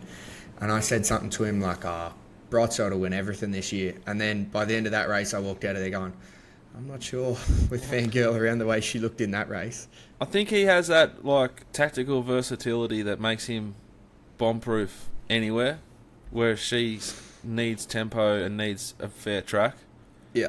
But I don't think there's very much between them. She started $6.50, $7 in the Cox played, and I think he started 10s or 12s. So the market said she was a better horse than him that day. He almost won the race, but I don't think there's much between them, but I just think his tactical speed's a big asset. Yeah, he's fascinating how he's going to run for the rest of this campaign, and then obviously how they're going to set him for the spring, because that's the big one they want. Fascinating. I love talking to these horses. What did you think about me push for Aardvark, Dicko? Lindsay was with you. I have a hard time falling into horses that get back worse in midfield down the straight, particularly the young ones. Yeah. But, like, it killed him. Looked like it was real hot and warm. I reckon that's its top for now. Be a nice horse next prep. Or maybe they freshen and aim at a slipper. I doubt it. I doubt it's going to the Blue Diamond. Has it gone to the Blue Diamond? No, it's not gone. No. It's not gone to the Diamond. I thought that the Ben Brisbane horse was a really good performance. Reasonable Forgotten point. its name. It's no good to anyone listening. Reasonable point. Reasonable point. I had a small bet on the Rupert Lee horse that I thought trucked along pretty nicely out in front. I've forgotten what it was called as well. But I think Asdark's definitely the one. If they can improve its like positioning and run, it's got to be there or thereabouts. It's very hard to run on like that down the straight as a young horse. Not many horses do it. Yeah, 100%. No, I thought it's super impressive, but I think the way it runs, it's going to get better in its 3-year-old year, and even late into its 3-year-old prep, I think. But yeah, interesting. How did you see the race pattern playing out with Riff Rocket there at 10-1? Did you think that he was going to be the horse to come back and break this sort of Derby winner curse of never running another good race? No, I was harsh against it, and I was on Hey Fat Cat and King Colorado. I thought King Colorado was going to win if they ran on at like the 600. I underestimated the winner, but I thought Hey Fat Cat was going to kick and win. Mm-hmm. I was very, very excited. I have a hard time copping those connections, winning races, just because they win everything. But the mail was that horse was really forward in the yard. You probably saw it. You can have a view there. But I think he just won the Derby on talent and ability and lack of competition. Like, he's not a 2,500 metre horse. He's probably a 1,600 to 2,000 metre horse. Yeah. I think he's a 2,000 metre horse for sure. And the one thing I couldn't get out of my head coming back to Flemington was his win on Turnbull Stakes Day last year. The way he let down when he had the room at Flemington really just made me go. When I was there Saturday, I was in a bit of a punters club with the boys, and I said, hey, look, at 10-1, I think we're silly not to have a go at him the way he performs at this track. And like you said, I think he's a 1,600 metre, 2,000 metre horse, not at this long time stayer. It was just a weak derby. So we had a good bet on him, and I thought that was an impressive win. He was buried and back early, and then big wide open Flemington straight. He just knows how to let down. Yeah, I just thought Waller first up, he'd go back, but yeah, the yard people told me he was real forward. That hurt. I backed Forbidden City, that got done by a Russian Revolution horse. Yeah. Revolutionary miss up the inside. And to cap it off, we backed fucking Savannah Cloud and a bunch of others to beat Jimmy Star. And, till about the 150, I was thinking, oh, fuck, we're on here. Oh, yeah. Mate. What are your thoughts? There's obviously been a lot of conjecture around that ride. What are your thoughts? I think when you own a horse on a big stage, you feel a lot of pressure. And that horse failed, and they lashed out at the jockey. And I understand that pressure, but those connections and that trainer need to be better than that. They're more experienced than I am. Like, I understand the pressure, but they don't. Like, they would be used to it. Like he said this morning in 2 sentences, he sort of contradicted himself, Kieran. He said, you put the good riders on and you let the good riders do their thing, but we want our horse ridden to instructions. Like, Craig Williams isn't like an instructions rider. He's one of those good riders that you put on and you let them figure it out. Yeah. Like, that no one in that stable or those ownership group is ever telling J-Mac what to do, Mark Zara what to do. they say this is how we see the race, this is how we'd like him ridden. But if he jumps, so they also said we're worried he's going to miss the start. So the jockey then has to do what? Get him Encourage going. him to start well. Yep. That's just all he did. He lobs. He's on a $1.24 favourite. All the other riders are competitive. They're not just going to go, oh, fucking here you go, Craig, have the 1-1. Yeah, son. yeah. Go on, Craig. So he can snick, and the horse is travelling kindly for him. He's not asking it to go anywhere. It's in a good rhythm. He can slow it, upset it to potentially get the 1-1 or potentially get cast 3 wide midfield. Or he can just truck along and see what happens. And what happened was he landed on the fence. And I thought the ride was brilliant, to be honest. I think the horse is limited. It's not a superstar. It might become a superstar, but it failed on Saturday. I thought, like, I can see where they're coming from in the sense of, like, well, we've only seen this horse have something to come off the back of, and when it does, it seems to just, burn, right?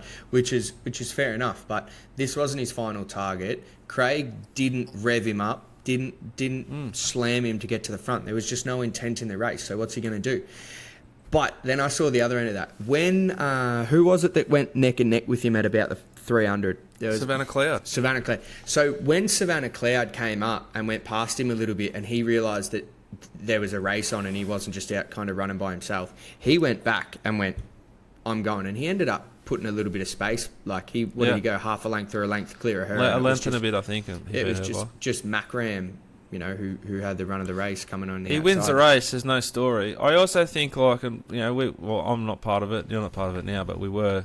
The racing bubble media just latches onto this sort of stuff and pounds it into the earth until it's like there's no life in the story. Oh, well, I think Willow's been hard done by a couple of times. Again. Like last time, Willow's been hard done by for revving up a horse in a 1,000-metre race at the 600 where they've ran no tempo or slower tempo than his last prep, and it was Willow's fault. And then this time there's no intent in the race, and Willow's made a decision and he's run a close second and he's getting brained for it. I think, to be honest, and probably harsh, but fuck it, it's what I think. The racing media is so petrified of offending people, and they've created these people that are limited, but they don't offend anyone, and jockeys and certain jockeys are the only sort of way to do it, but because they're so limited, they don't see racing for what it is and races for what they are. Like, as a punter, no one's upset with Craig's ride if you back that horse. I was against it, and I was cursing him at the 600. I was like, you fucking brilliant young rider, fuck you. Like, a punter is not offended by Craig's ride. Anyone who backed Buenos Noches is crook. Yeah, I back Buenos Noches. But you want that horse put into the race. Yeah. You want to find out, is my horse good enough to win? Not, geez, it went good, and if you had been a little bit closer, you would have won. Yeah, I had a treble going for a stack that was Aardvark, Imperatrice, and Buenos Noches. Oh, that's disgusting. Yeah, that hurts. Ouch. But what do you think about the Blue Diamond this weekend? Is it a race that interests you out? Is it a race that you think is going to, potentially bring out some superstars or what? We spoke about it with Paps. I think that Anisa and the horse I cannot pronounce, Clark and Train. Kurianagi, $19 Kurianagi. Huge run last time, wasn't it? Yeah, wasn't that a massive run? Inferior ground at Caulfield. That was a huge run. Anisa wasn't trying last start, was as good as Coleman, started about the same price, perfect barrier. Those two at $10 and $19 are the bets for me in the early markets in a deep, wide race. But, all right. Are you interested at all in Hayasugi? Yes. Yeah. All right, good. I needed a bit of backing there because that was definitely a loaded question. Yeah. I really liked like that Karayasugi or whatever. A couple of Sugis getting around this race. But that Karayasugi, I'm the same as you. I was hugely taken by its run. I haven't looked at the sectionals and things like you did, but just to the eye, the way it ran up the inside of the track, that last start at Caulfield, fills you with confidence if you want to back it. Hayasugi ran on really well and just seems to want to win races. But I do really like Coleman. I think Coleman's a serious racehorse. I think you're likely right. I'm more talking from a point of view of it tuning in tonight, or we're recording tonight. and you want to have a bet, I think the market's wrong, Anisa, and that horse I still can't pronounce. Yeah. Whereas, like, the market's honed in on a few that are probably the most likely winners, but there's no juice in that price. I think that the Clarkin horse, Pratty, if you could just keep saying its name when I can't remember. Koreanagi. Yeah. Koreanagi, not Sugi. Koreanagi was in dead set inferior ground at Caulfield in the prelude and was fucking enormous. I think the horse you like that Jamie Carr rode, it wasn't blessed, but I think that was the right lane to be in at that point in the day. Mm-hmm. But it's price is everything. I'm really happy to have a good bet at Anisa and get something out of Koreanagi. You think Anisa's up to it after the way Coleman brained him last start? Yeah, big time. I think it's better than Coleman. Right. If you swap those runs, and we talked about with Paps, if Anisa sits outside Coleman, they closed it off the race in identical sectionals, and she covered more ground doing it. Right. So like he's running a straight line for like the last 200 or 400. She's gone via like the GA at Caulfield. Yeah. So her 200 is not 200, it's 210 or like she's gone as good or better. Yeah. She's got a very similar SP profile to that horse. She's got D Lane, who is like tippy top. Ben Mellum's very, very good, but he's not D Lane. Mm-hmm. So there's Mark Zara and D Lane right now. Then there's probably Shin. Then there's Willow, Mellum. Carr's back. Yeah, but she's not D Lane or Mark Zara. Nah. Never will be. Not at this stage. She's best on like nice horses with speed, and this is going to be a brutal race. Yeah. I can just see D Lane second, third pair, Peel lanes 5, 6. And at $10, like if it's good enough, it's good enough. Yeah. You don't get nervous having those bets. You get nervous sort of backing the $2 shot in a Group 1. Yeah. They're more when they win. For me, they're more like thank fuck relief. Whereas when these things win, it's just like just big yip and yah. Yeah. Unbelievable. Look here. Back to You the got to remember, Doritos Dicko, punts. Coleman's got the Aardvark form, so he's just Phars just honing in on that win for Aardvark. So No, but fair play. that's the beautiful thing about this time of year, particularly with the 2-year-olds and the 3-year-olds. Like, yeah, you sort of go like Phar goes, I'm team Aardvark and Coleman form, and I'm sort of with him. I just like the SPs and the performance of Anisa, but the big guys who are the other way, I like the form out of this race. Or there'll be a stack of people that just go for the Sydney form. Yeah. And, you know, it's a simulation. Whoever wins that one time that the race is run, they were right. And they'll tell you about it. I hate it when Sydney form just comes down here and just rumps us. It makes me feel bad. I think it might this year a little bit because they're coming off good tracks. So often lately they were coming off heavy tracks, and heavy track form sucks. Remember Blue Diamond Day punts when we won that massive multi? Yep, yeah. Benaria was the last leg, yeah. and it pissed in. Yeah. We backed Earthlight or something. Earthquake, yeah. Earthquake. That win the Blue Diamond? Yeah. Earthlight's a stallion, yeah. Earthquake. I love stories. How many like legs that. we have in that multi? It was 4. Do you remember what they were? Don't know, but it was $20 for $3.5 grand. I remember that.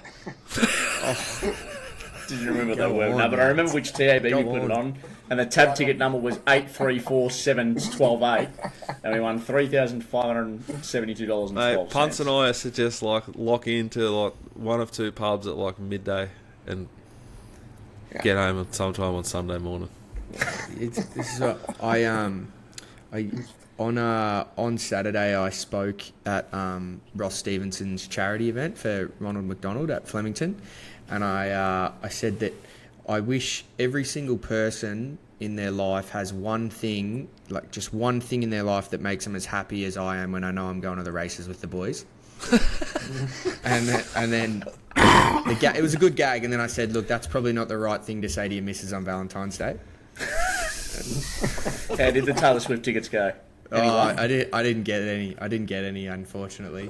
They were a hot ticket. I knew a lot of people trying to get them, so I didn't like my chances. But yeah. What's that like going and speaking at those big events?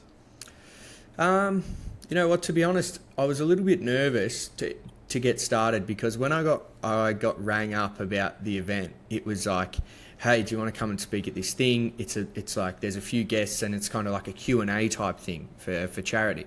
And a Q&A, like for me, that's the easiest thing in the world to do, because whenever I do media, whenever I do press conferences, it's all just a Q&A. So you just answer the first thing that comes to you. And then they rang me back and said, yep, so it's like a 4 or 5 minute speech that you give. And then after the speech, there'll be a bit of a Q&A. And I go, all right, 4 or 5 minutes, I should be able to do that. And then when Ross Stevenson rang me, he goes, hey, mate, thanks so much for being involved. It's a really good cause. We're really happy to have you on board. Just to let you know, it's got to be about an 8 or a 9 minute speech. And I'm like, yeah, righto, sweet. This is just dragging further and further out. But I was happy to push myself out of the comfort zone and speak, and it was good. And I could tell by the age demographic in there that it wasn't going to be really people interested so much in hearing me talk about fighting or anything like that, because there would not have been a person there under 55. I tell you that, seriously. And then Racing, afterwards, thriving. yeah, no, but it was just this one event. There was a good crowd outside of that. But afterwards, I went and I was standing around with my mates and a few others, and I had a group of about 6 ladies come up to me, and they go, when they said it was going to be a UFC fighter talking, we thought, oh no, we're not going to like this. We won't like this at all. And after you finished, you were our favourite of the whole day. You were so great. And I walked around to the boys, had a bit of a strut in me step after hearing that from a few of the old ladies there. And then I had a little bit where I kind of travelled around, and I reckon I tipped half the room into aardvark. So they were all wrapped with me then. I could do no wrong. That's elite. There's nothing better than tipping and winning to a crowd on course. But there's probably nothing worse than losing. Oh no, nothing worse. But it was good too. They let me and my I had about 6 mates with me. They let everyone in on the on Ross Stevenson's tab, or the VRC's tab, whichever way you could let it go. So we drank a bellyful. It was good. Love it. Awesome chat with PharJack. Very, very enjoyable. I hope you guys liked it at home. To finish off this week's show, if you're not a Supercoach fan, might be time to sort of press pause and find your next podcast, because Matty Punts, Pratty and myself, no Papley, because obviously integrity issues are there, so we've kicked him out, and we're going to pick our inaugural Early Crow FC Supercoach side. Pratty's done a little bit of work behind the scenes before we kicked off to find some sort of cheap cash cows to help us sort of grow our team's worth through the early part of the season. If you are a Supercoach player or want to become one, like we are this year, full disclosure, I think I won the comp with the Panty Droppers back in 2008 or 9, and I retired after that. I haven't played for a very long time, but I'm back. Pratty's a somewhat experienced but not a recent player, and Matty Punts has probably never heard of it. But we're going to do our best. We're going to make our own team. If you want to get involved, there'll be links across our socials to find out our league codes and all that sort of stuff. We'd love to go head-to-head against a bunch of you each and every week, because we intend to win, but want to enjoy a bit of banter along the way. So, Pratty, walk us through who we've got in the back line as our little cash cow value growers. Yeah, so a few of them are just placeholders at the moment. Obviously, when it gets closer to round 1, we will work out who's in and who's out of the side. It's currently Zach Williams, Josh Gibcus, it's Zach Reed, Toby Pink from North Melbourne, because let's be fucking realistic, the ball's going to live in North Melbourne's defence, so hopefully he gets a game. And then Nick Caulfield, who's gone, a former top 10 pick that's gone from St Kilda across to the Doggies this year. So I think the only one that might be a bit contentious is Zach Williams. He's 216,000, but I think he's somebody that potentially, if you look back to 2001, he averaged 84, and then if you go to 2020, he averaged 85. If he gets more than 16 games in and just pray doesn't get injured early, he's somebody that can make us a quick couple of $100,000, and then we can if he's absolutely dominating and he's going to be in the top 6 or the top 10, we just leave him there for the year and save ourselves a trade. If not, we can fuck him off pretty quickly and upgrade him from there. So now we're going to look at picking 3 sort of premium defenders. Yep. Before we start that, I guess we should declare our biases, biases. Matthew Punts and myself, diehard Swans fans, have been for, I've been for 36 years. Matty Punts for about 15. And Pratty, I think, was it last year you started following Collingwood, mate? This year, righto. Here we go. Got him. Right, the top line premium defender, who's also a midfielder, is Nick Dacos. Did he win the Brownlow last year? Not sure. Do you remember? I don't think he did. I think he just fell short. I didn't. James Sicily's the next top one. Tom Stewart's up there. Luke Ryan from Freo. Jack Sinclair from the Saints. Dan Houston from Port. Nick Newman from the Blues. Harry Sheasel from North. Then you got Jaden Short and our man at the 10th rated Supercoach defender, Jakey Lloyd. Multiple best and fairest winner, I think, at the Swans. He's got to go in. Straight in? Lloydie, yeah. Any what's the reasoning on that selection? Oh, he's always got his hands on the ball. Surely that scores well in Supercoach. I think as an older player, you're almost more likely to quarterback than go in and retrieve any sort of hardball gets and potential injuries. He does, to his credit, but it is a chink for Supercoach. He goes back with the flight like a good Swans player should, all the time and every time. So there's a risk of an injury there, but he does seem pretty durable, Pratty. Yeah. I think in 2020 he averaged 122 and 2021 he averaged 107.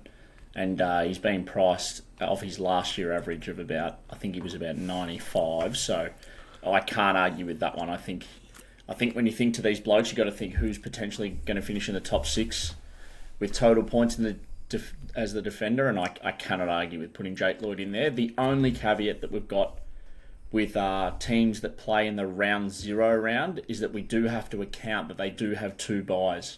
So, for example, if we happen to pick Nick Dacos and Jake Lloyd, we've just got to remember that throughout the year, they're going to have 1 extra buy than everybody else because they play in round 0. That's the only thing that's going to trip us up.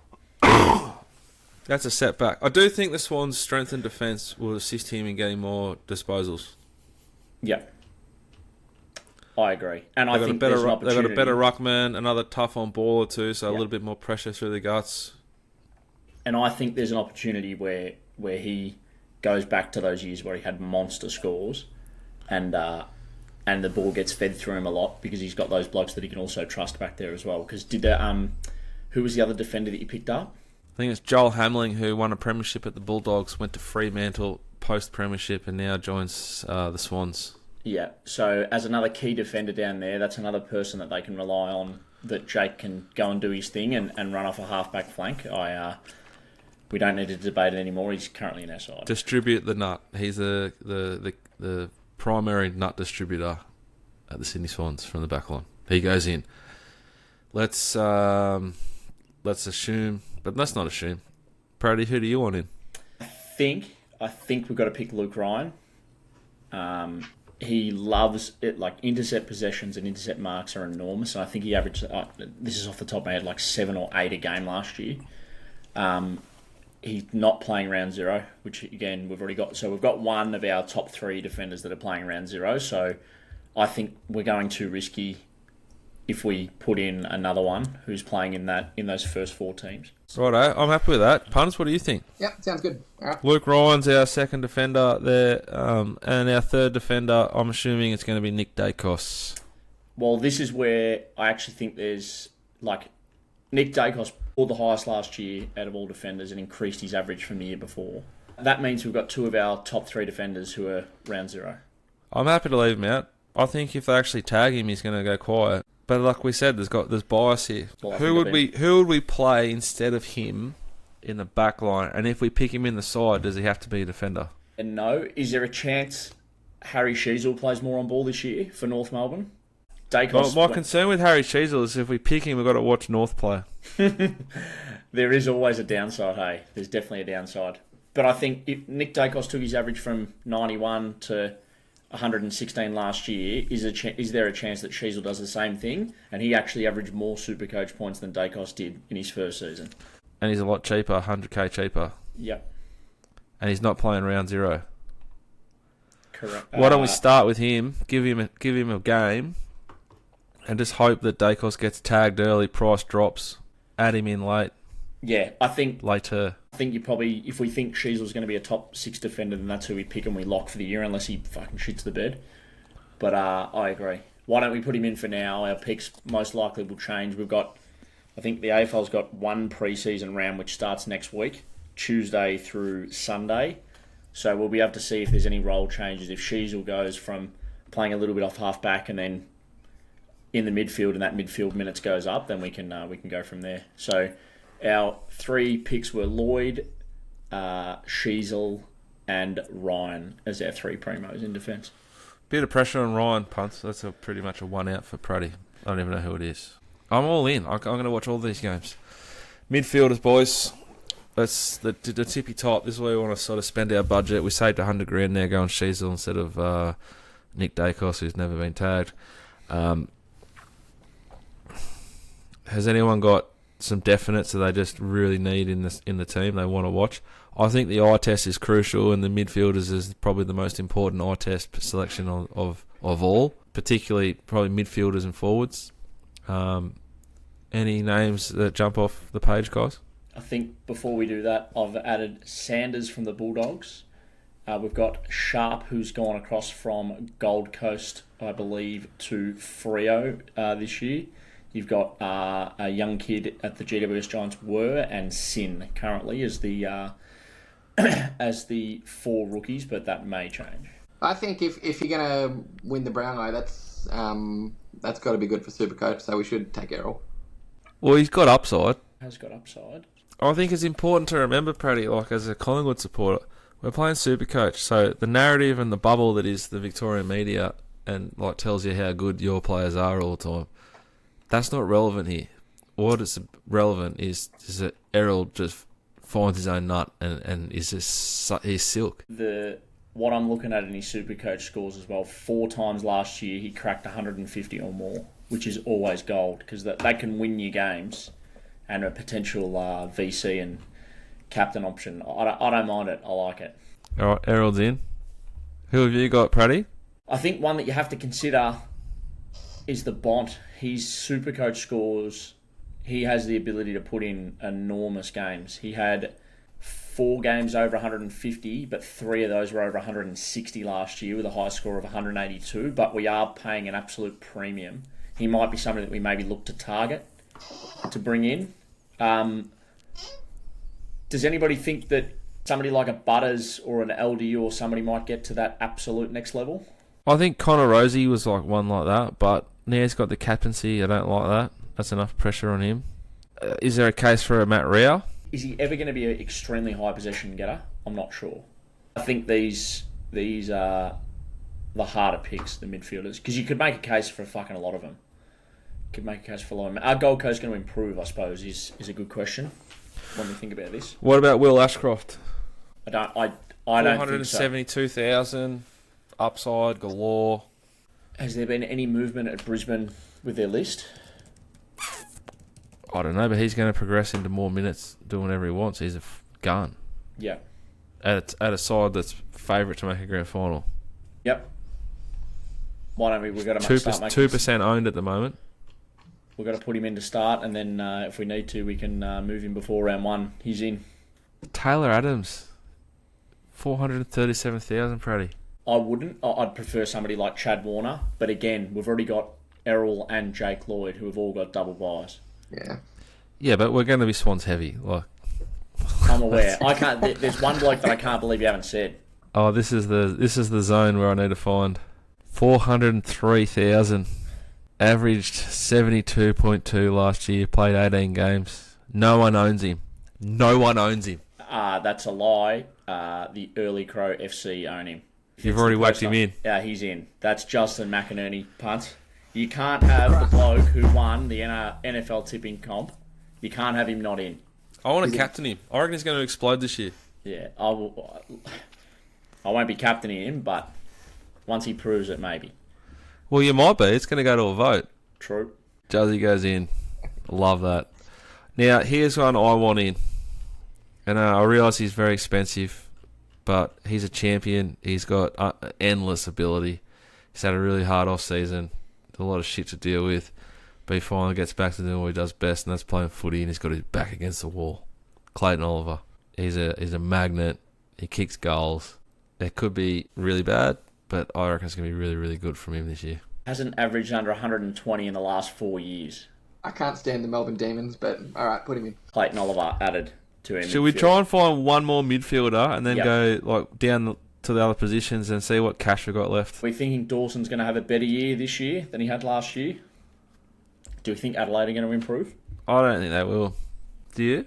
Where did they finish last year, actually? Just out of it. Just. they probably should have been in. Well, that bloke hit the post. Yeah. Well, That's right. You should have kicked it. You should have kicked it between the two big sticks, not hit the post. Right. That's right. They went 11 and 12 he was last the year. original early crow, and Paps was there to witness it.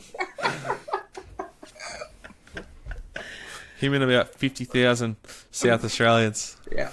I think he's easy to stop if you wanted to stop him. I think we pick one of those younger guys that's got upside, like Davies, Uniac, Butters, Tom Green. Fucking hell, his final series was proper. Yeah. He was the best. He was the best player in the AFL in the finals. Yeah, he fucking goes and gets it. I don't mind that. I don't mind Tom Green. He's 6'21" though. Like, he's not a gift. Nah. And there's always injury risk with that bloke because his head is always over people's knees going to get the fucking footy. Darcy Parish. I don't trust Scott that much in how they Sam might play their Walsh, roles. 576,000. That's the one. I got no arguments there. He's in. Righto, Ruckman. We picking two or one here? Like, big boys. I think there's a bloke who plays for the side that you barrack for that's gone there this year who might Oh, he's 16th least. Like, he's the 16th rated ruckman in. There's how many teams in the comp? 18. be... Yeah. He's the 16th. Because he only played 17 games last year, and the way they used him, I think he's a fucking lock. Everyone's onto him. 65% owned. Yeah, Brody Grundy. He's now our man, me and Punts. He goes straight in. Yeah, I couldn't agree more. With that many people that have got him, if we don't get him and he pops off, we're fucked. So he's in. Probably only a couple of years ago, he would have been He was literally, him and Max Gawn have been number 1 and 2 for ages. It's just the last few years. Last 1 or 2 years. So he's in. We're getting him at a massive discount. That's a. I love Karen Briggs. Like, he's a big, thick, girthy operator. Like, he's what a ruckman's meant to be. Like, he loves to kick it, and they all don't want him to kick it, but he still kicks it. Like, classic ruckman shit. Is Luke Jackson cheap? Luke Jackson's 547,000. Luke Jackson's dual as well. Let's go Luke Jackson. Say 40 grand. Just as a... We could still change here.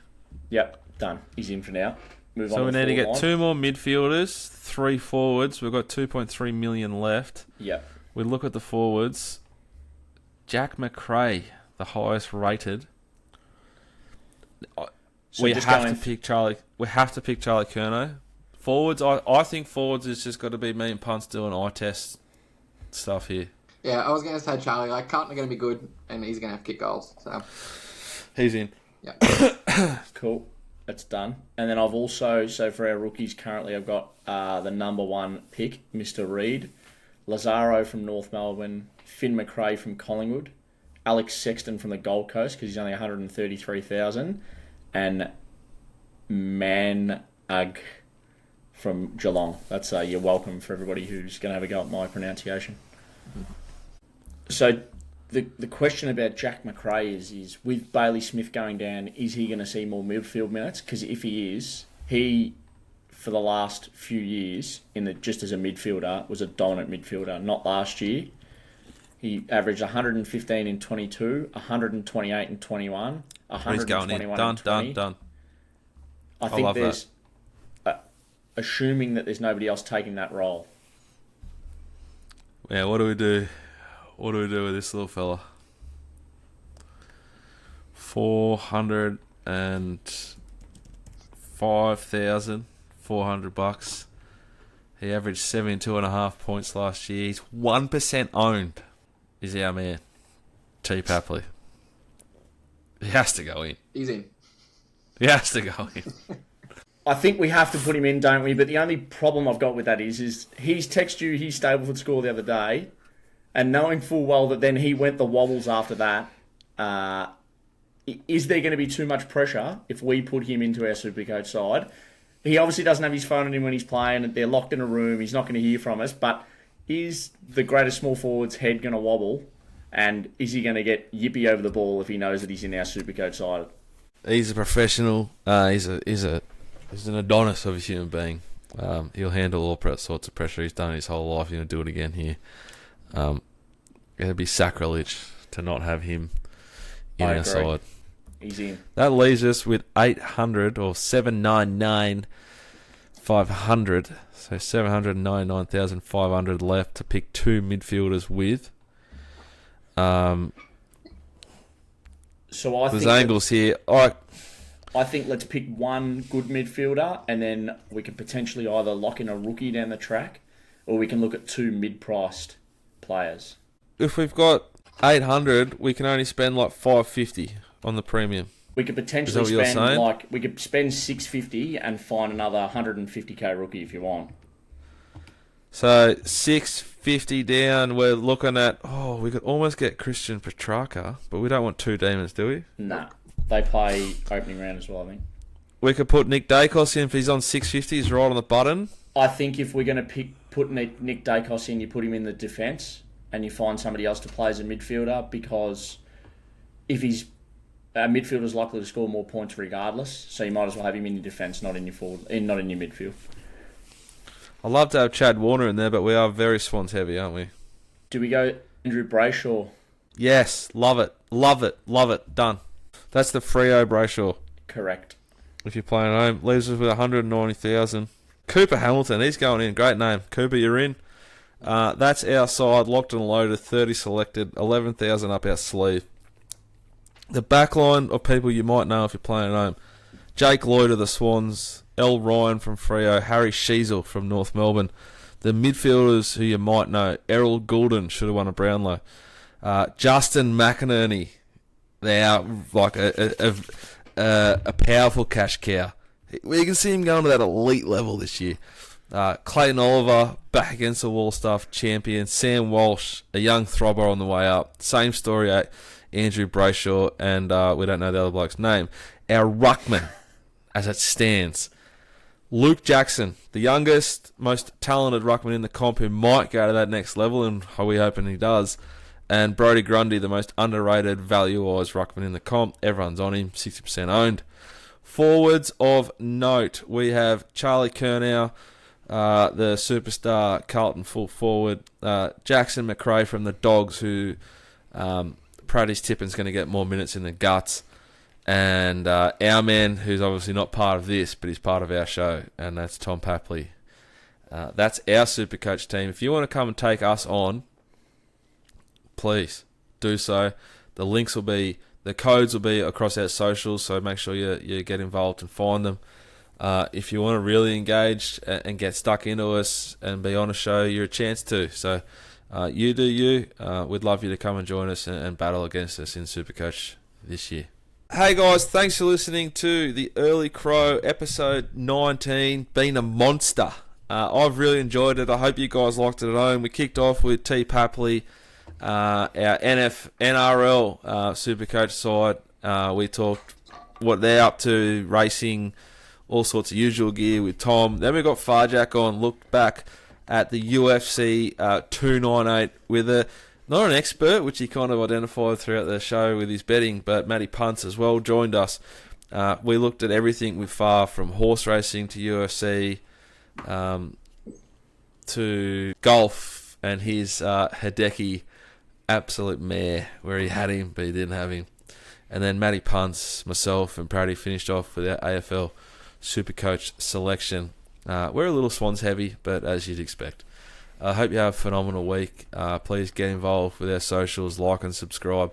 Staking plans coming at you for the races on Saturday, plus our golf selections, which are now winning. Thank you to me, Hideki. God bless you. 6-2 on a Sunday, 22 putts. God bless you, Hideki.